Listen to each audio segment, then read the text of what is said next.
Video ini dibuat untuk kalian yang merasa laki-laki, dan kalau misalnya kalian ngerasa kalau diri kalian laki-laki dan jarang dirayain, nah tonton sampai habis. Jarang dirayain ini dalam konteks kayak teman-teman ulang tahun, prestasi, pencapaian, atau segala apapun pokoknya buat kalian diri sendiri dan juga impactnya ke orang lain. Hello guys, welcome in Bang Ari Gendong. Jadi kali ini aku mau sharing kalian. Tentunya kalian gak sendiri, banyak banget yang mereka sebagai laki-laki, apalagi anak pertama. Laki-laki anak pertama punya adik banyak, mau itu 2, 3, 4 atau anak tunggal, tentunya bakal ngerasain hal kayak gini guys ya.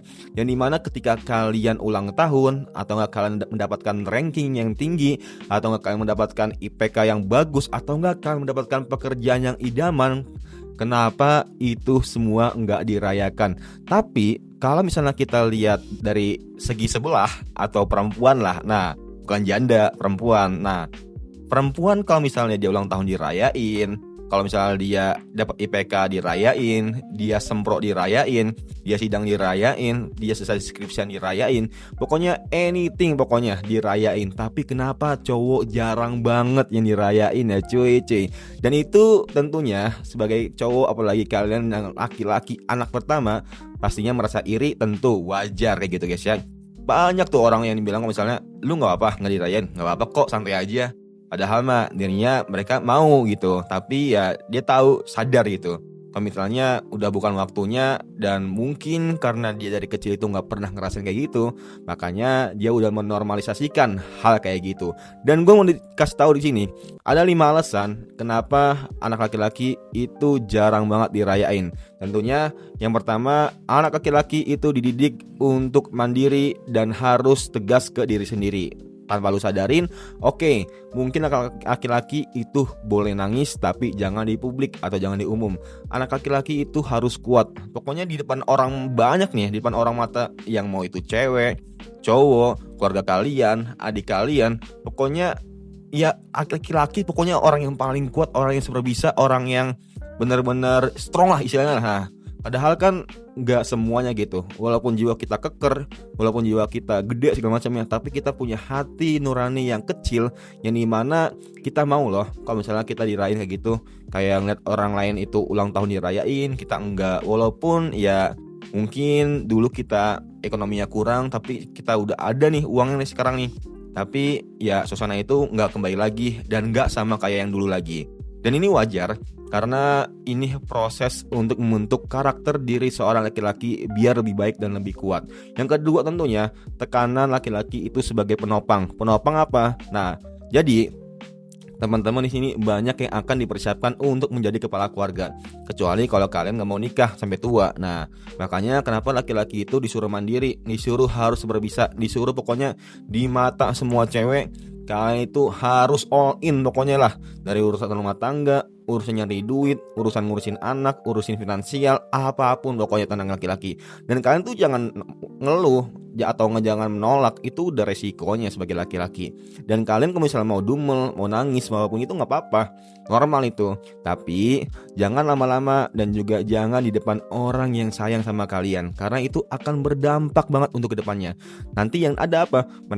Pasangan kalian atau istri kalian atau siapapun itulah orang yang kalian sayangin, itu nanti malah gak enakan gitu. Nah, hal gak enakan ini yang nanti akan berubah suasananya, yang dimana yang seharusnya kayak gini, yang seharusnya dimana itu santai aja sama kalian, tiba-tiba merasa canggung, merasa ada gap gitu, karena merasa dirinya ngeliat kalian tuh kasihan atau gak apa. Nah, ini yang sangat bahaya banget. Dan selanjutnya yang ketiga, laki-laki ini bisa dibilang kalau misalnya dia menunjukin ekspresi yang lemah, itu bisa dibilang culun atau nggak ada prinsip kehidupan.